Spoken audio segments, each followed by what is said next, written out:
Stéréochic. La radio des Français dans le monde et les Français.press vous propose le dossier spécial Mobilité internationale, parrainé par Pôle emploi international.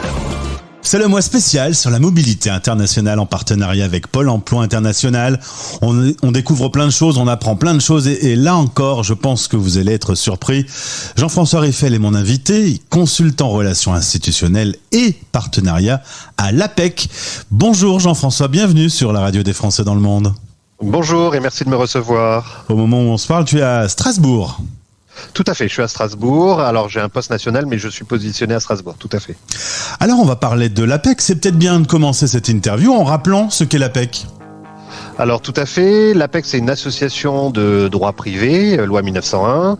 Nous avons une mission de service public et pour mission nous avons le cadre d'accompagner les jeunes diplômés et les cadres tout au long de leur carrière professionnelle.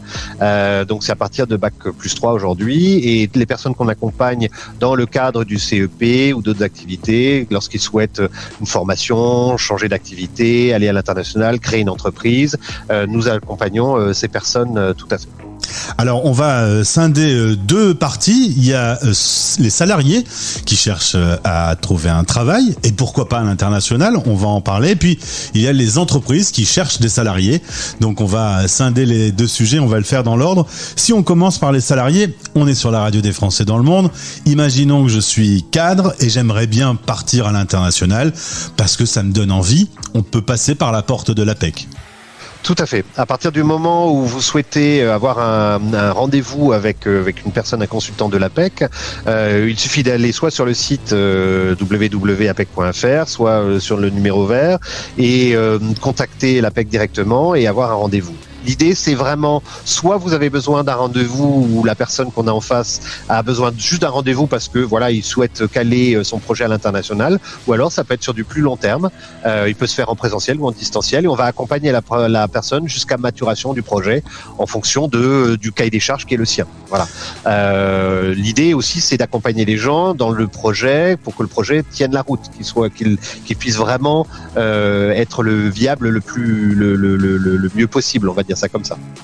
Alors sur le site internet, il y a justement un onglet international. Allez y faire un petit tour, sachant qu'il y a un autre cas de figure qui peut se présenter. Ce sont des salariés qui vivent hors de France et qui voudraient venir travailler en France. En préparant cette interview, on a eu quelques cas concrets ces derniers temps. En Ukraine, par exemple, un certain nombre de cadres ukrainiens qui avaient le désir de travailler en France. Ça passe aussi par l'APEC. Tout à fait. Aujourd'hui, toute personne qui est non résidente sur le territoire français, qu'elle soit française ou non d'ailleurs, aujourd'hui qui souhaite venir travailler sur le territoire français peut être accompagnée du coup en distanciel, parce que le fait naturellement de la distance fait que c'est plus simple. Ils peuvent être accompagnés dans plusieurs langues, peut-être aussi bien l'anglais, l'allemand, le russe, voilà, le français aussi, dans ces langues-là. Alors pour les Ukrainiens, c'est un petit peu particulier, on l'entend bien suite à la guerre qui a eu lieu, donc les personnes sont venues et on en accompagne effectivement pas mal sur le projet et il y a aussi le côté réassurance. Là on est sur une population qui est en souffrance, donc c'est toujours un petit peu difficile, qui maîtrise peu le français, qui des fois ne maîtrise pas tout à fait l'anglais, donc on est aussi dans cet accompagnement qui permet aussi une maturation de ce projet pour aller le plus possible sur quelque chose qui est sur du long terme pour certains, d'autres dès que la guerre sera finie et on le souhaite tous le plus rapidement possible, puissent rentrer dans leur pays. Mais oui, on accompagne des personnes qui ne sont pas sur le territoire français et toujours exclusivement sur le projet professionnel. Alors, on le disait, avec 3 millions de Français expatriés, un certain nombre ont peut-être envie également de rentrer. Je pense à des zones comme l'Asie où c'est pas la fête depuis la période Covid. Et pour revenir dans le schéma du travail français, à partir du moment qu'ils sont donc cadres ou Bac+3, ils passent par l'APEC qui peut les accompagner à réintégrer un système. C'est vrai que si on est parti il y a 10 ans, le marché du travail français a pu bouger beaucoup et c'est bien de se reformer, de réapprendre le marché du business français en passant par l'APEC. Tout à fait. Alors l'idée, c'est toute personne qui a quitté le territoire français, il peut y avoir 1 an, 10 ans, 15 ans ou 20 ans et qui souhaite revenir, naturellement on l'accompagne. Déjà, quand on parle du retour en France, on dit toujours qu'il faut garder des liens avec le territoire français, et notamment des liens professionnels, avec son réseau, mais aussi avec des structures comme l'APEC ou d'autres qui peuvent vous donner aussi le contexte, les secteurs qui recrutent, les zones géographiques intéressantes.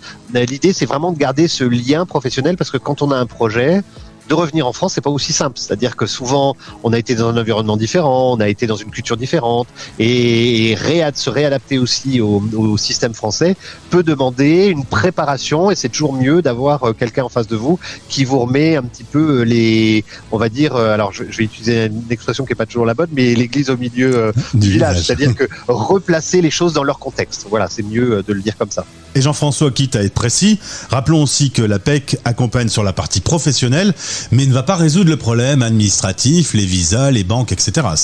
Non, tout à fait. Nous, on va pas accompagner sur ces champs-là, parce que, comme mentionné précédemment, c'est un sujet qui est un sujet d'État. C'est le ministère de l'Intérieur, les DRETS, préfectures qui gèrent les autorisations de travail, et aucune structure en France, à part l'État, ne peut aider ou décider de pouvoir accompagner personnes sur ces documents administratifs. Et d'ailleurs, si une structure se présentait en disant je peux vous aider à avoir une autorisation de travail, ce serait faux, et je pense qu'il faudrait s'en méfier très largement. Pas sérieux.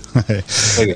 Autre cible, cette fois-ci les entreprises qui nous écoutent, celles qui par exemple voudraient avoir envie d'international, là aussi vous pouvez les accompagner.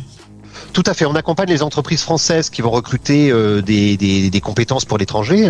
Voilà, ça nous arrive extrêmement souvent. Mais également des entreprises étrangères qui souhaitent venir s'installer sur le sol français. Où là, on a un certain nombre d'accords. Ça va être avec Business France, avec Choose Région Paris, avec un certain nombre de structures locales, régionales aussi, qui vont accompagner les entreprises étrangères qui s'installent sur le sol français.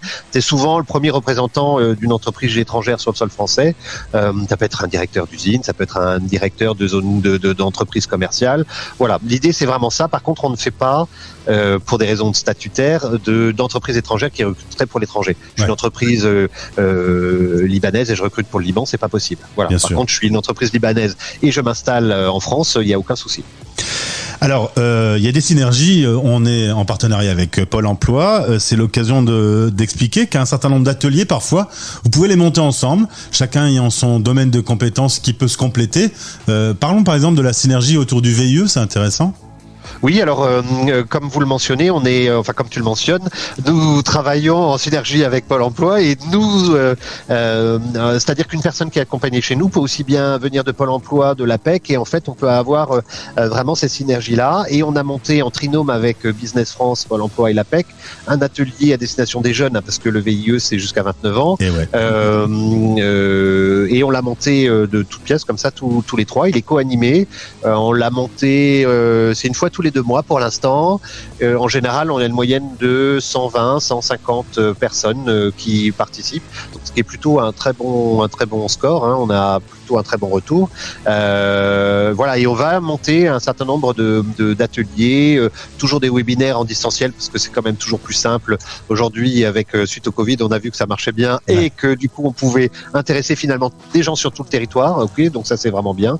Donc voilà, c'est comment aujourd'hui des structures qui sont l'APEC, Pôle Emploi et Business France peuvent monter un atelier sur une thématique particulière qui est extrêmement intéressant, ce qui est souvent d'ailleurs le VIE. Juste un petit mot, c'est la possibilité pour un jeune aujourd'hui de moins de 29 ans d'aller travailler pour une entreprise française à l'international. Donc c'est un trinôme aussi, c'est l'État, le jeune et l'entreprise qui ont ce contrat-là.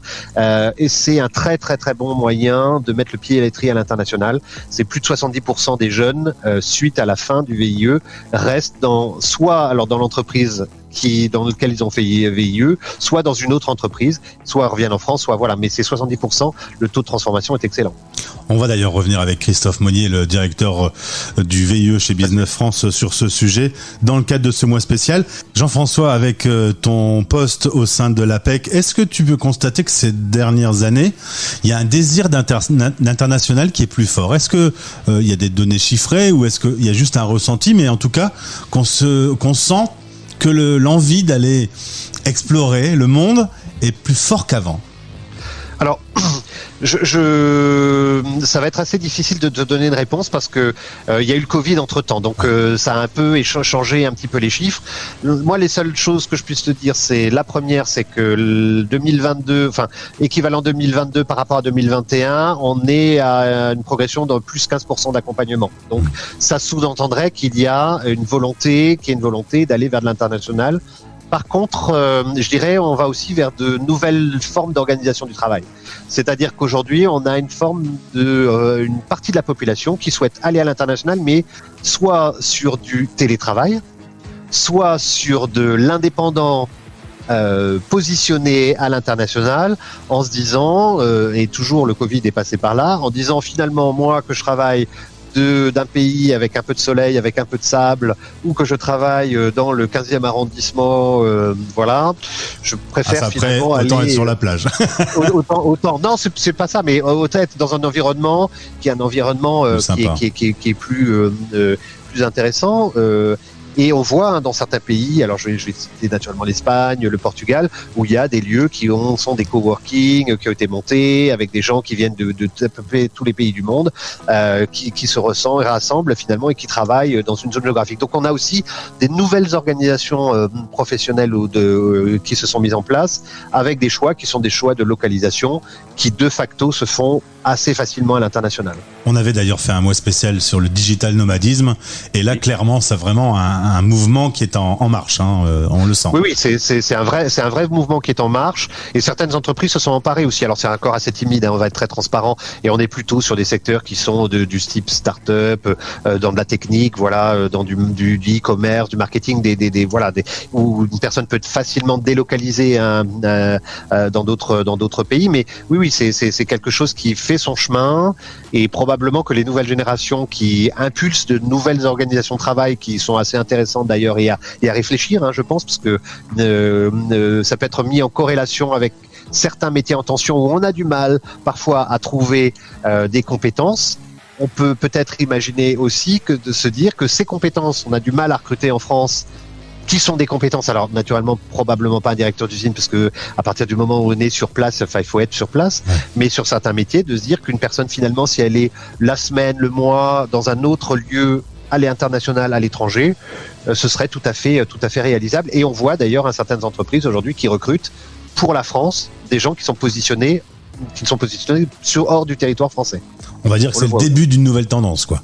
C'est un démarrage, mais on peut imaginer que ça peut être une tendance qui peut être haussière et qui peut évoluer positivement dans les années à venir, tout à fait. Jean-François de l'APEC, merci beaucoup. Encore une fois, le plus simple, c'est apec.fr, il y a un onglet international. Si vous avez envie d'international, vous l'exprimez et puis on va vous prendre en charge. Merci d'avoir été avec nous aujourd'hui. Merci pour cet accueil et nous accueillerons toutes les personnes qui souhaitent nous rejoindre pour qu'on les accompagne dans leur projet à l'international. Au plaisir de se retrouver sur cette antenne. Merci, au revoir. Stéréo Chic. C'était le podcast spécial Mobilité Internationale. Découvrez le dossier complet sur le site de stéréochic.fr et sur lesfrançais.press.